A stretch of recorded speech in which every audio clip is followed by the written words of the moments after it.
इस fourth stanza में कवि यह कहता है, जब उसकी प्यारी पत्नी आहें भरती है तब उसे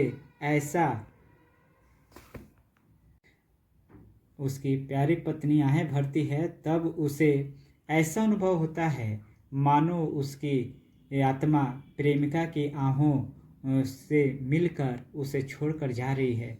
जब कवि की पत्नी वियोग की बात सोचकर रोती है तब वह कवि के प्रति लगाव प्रकट करती है, किंतु उसके साथ ही वह निर्दय भी होती है, क्योंकि उसे रोते देखकर कवि का खून सूख जाता है। इस प्रकार आहें भरकर और रो रो कर वह स्वयं अपना आहित्य करती है और उसके साथ ही उसके इन कार्यों से कवि का भी अहित होता है, मतलब कि दुख होता है। उन लोगों को एक दूसरे को रोते हुए देखना पसंद नहीं करते हैं, क्योंकि कवि और उसकी पत्नी दो जिस्म एक जान है। कवि सोचता है कि यदि वह उसके प्रति इतनी उदासीन है तो वह उससे प्रेम नहीं कर सकती।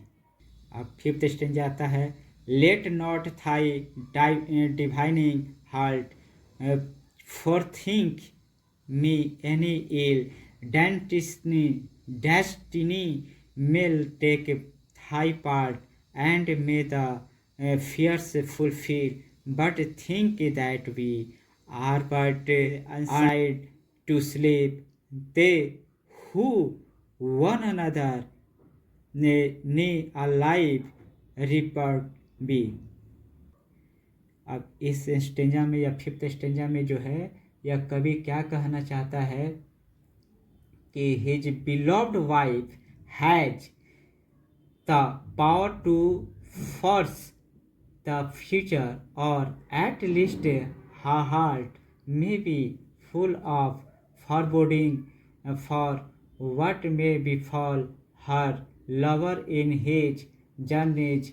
He requested her not, यह जो है वह कह रहा है